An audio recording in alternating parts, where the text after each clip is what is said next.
So let's talk about what happened to Nintendo. I remember when Nintendo was loved. The Nintendo fan base was strong. Everybody loved Nintendo. Everybody loved the company. Everybody loved the games. You would see Nintendo merchandise in store windows and just be so filled with happiness and positivity and just joy.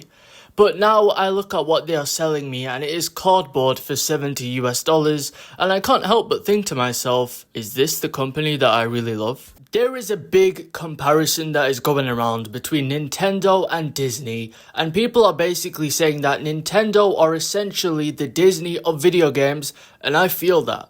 I see that. We already know that Disney is using nostalgia bait. All they do is release slop after slop after slop, and they don't at all capture that magical feeling that brought the fans to these places, to these companies in the first place. Nintendo was once a staple in the field, but then it turned into a corporate entity that just wants to mass produce nostalgia bait with very little innovation. The motivation behind this? Only to increase stock prices. Now, I understand that as children, we didn't really give a fuck about the company in terms of revenue or money or profit or, what their stocks were. We just loved the games, right? And that's not to say that, just because we grow up, we then suddenly take notice of all of these things. But it's just simply comparing what once was to what is. It is so night and day that before then there was actually passion put into the games, into the characters, into the ideas. But now it is just recycle because we want the Mario players from 10 years ago to come back and keep buying the games. If you are one of those people that still love Nintendo and still enjoy their games, then more power to you. Look, the games aren't bad. The games are good.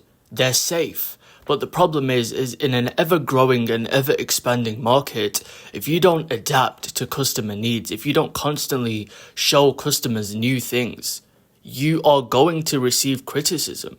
Because we live in a day and age where we constantly want technology to be better. We want things to be better. We want things to be improved. The capability for things to be improved is clearly there, but when they are not being improved and we're still getting the same stuff, the same formulas, it really doesn't make any sense for them to be coming out with new things that are literally the same as the generation before, and then expecting us to pay even more is just ludicrous. And I love Mario Kart and a lot of their other previous titles. But when you do things like releasing day one on disc DLC before the game even comes out, you have a $30 DLC to purchase. You know what I'm saying? Like, people aren't just made out of money, and it feels like all they want to do is just drain you for money. Not only are their games $80 now, but they also want you to purchase bonus content for an additional $30, and it's unfortunate because who wasn't hyped about the Switch and Zelda Breath of the Wild? They are capable of greatness, but unfortunately, I don't know why it's come to this. On release day, Nintendo sold 3 million Switch 2s, breaking all sorts of records. $500 for something that isn't really new, just kind of polished perhaps, would be the words I would use to describe the Switch 2. Mario Kart World is simply a tool to stretch out the fan loyalty to the max. And again, it's safe. It's just exactly what you would expect it to be. And it's $80, mind you, which will set a standard and shift the goalpost for other companies to be like, well, look, I want a piece of that bread also. And mind you, this isn't new. Nintendo has $60 games on Super Nintendo. But the problem here is that this is something that really doesn't reinvent anything. It's the same formula that we've tried again and again for $80. This simply feels like Nintendo is cashing out.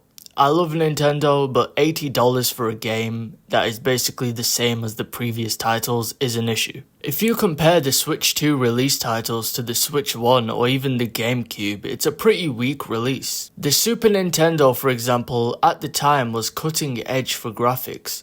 The Nintendo 64 was, in its name, the first 64-bit system, only one on the market. Then the GameCube was more experimental. They did take a few risks, but the games were cheaper than PlayStation and Xbox alternatives, and they had smaller discs. Then you have the Wii, which was one of the most successful consoles of all time. Then you have the Wii U, which had insane innovation. Then you have the Switch, which was perfecting the Wii U essentially to be the best version of itself. But the Switch 2 is essentially just a copy and paste. Now, the Switch 2 isn't a bad console by any metric once again, but it doesn't feel innovative or unique. The company used to take risks. It redefined entire games and genres, and fans were there for it. But they seem to now be just using legacy titles in order to bet on fans coming back for familiar faces and titles. And look, I'm just gonna come out and say this is unacceptable. This is absolutely unacceptable for Nintendo to be pulling stunts like this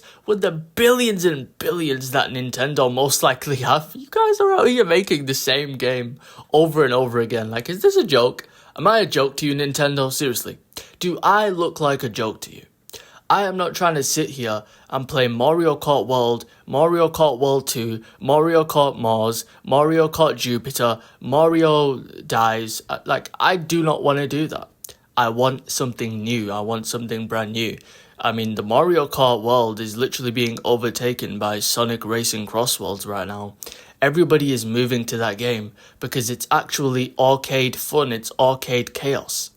In Mario Kart World, it's just these long open world routes that you have to take, and it just isn't fun.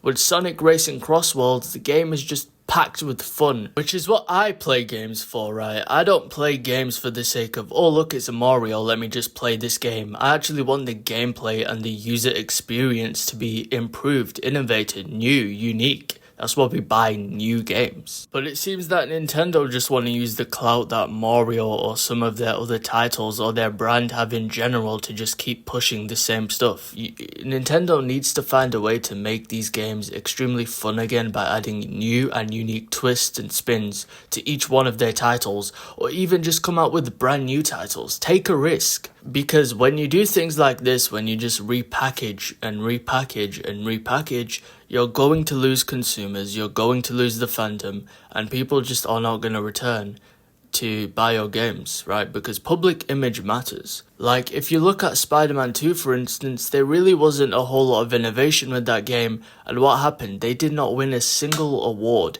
at the Game Awards. Prior to that, Spider-Man 1 was Game of the Year. When you do not innovate on these titles and do not add, you really damage yourself, the game, and the company as a whole. But then it seems to just get worse, you guys, because then you have the Palworld situation, which, don't get me wrong, very similar to Pokemon in regards to the characters and overall genre, right? But they did add unique twists into the game that people wondered why Nintendo didn't do. What Nintendo does, though, is they end up suing Palworld over mechanics. And because of this, Palworld then had to strip out a bunch of these mechanics that players loved, and a variety of features were removed because Nintendo is just a juggernaut in the space. So instead of trying to learn what players were liking about Palworld, they decided to pursue legal actions, and this simply shows you that Nintendo is sabotaging themselves. I just really don't get what Nintendo's strategy is. Like, why is every Pokemon game bad? And you know what? This isn't just exclusive to Nintendo. Once again, I feel like the industry as a whole, there's a lot of companies like this that have just become extremely corporate. And when, you know, the money gets too much to people's heads and it becomes too corporate and there's too many different, you know, people who are pressuring you to make these sales or whatever, it can be a bit much, and I'm sure there's pressure on Nintendo to meet certain sales and certain things, so perhaps taking risks may not be very widely agreed upon when they're sitting around a table discussing what game to produce next or what idea to chase next, when they have something like Mario Kart World that is easily going to sell. It's Mario Kart, we already know that this has worked from the past. You know, that is very much a safer place to go in order to make sales, in order to make profit, in order to get this game out there.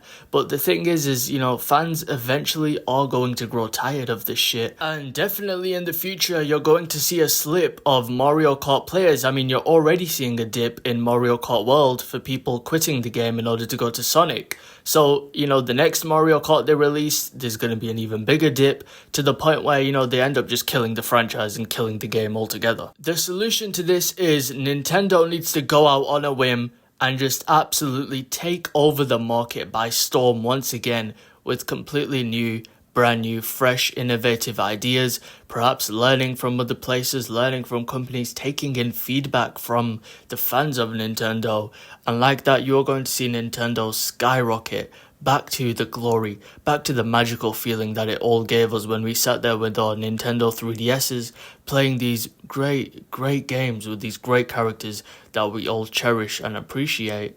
That is what I want to see for Nintendo, and unfortunately that just isn't the way the industry is going. But look, thank you for watching the video. Let me know what you guys think in the comments. Be sure to like, subscribe, and I'll see you on the next one.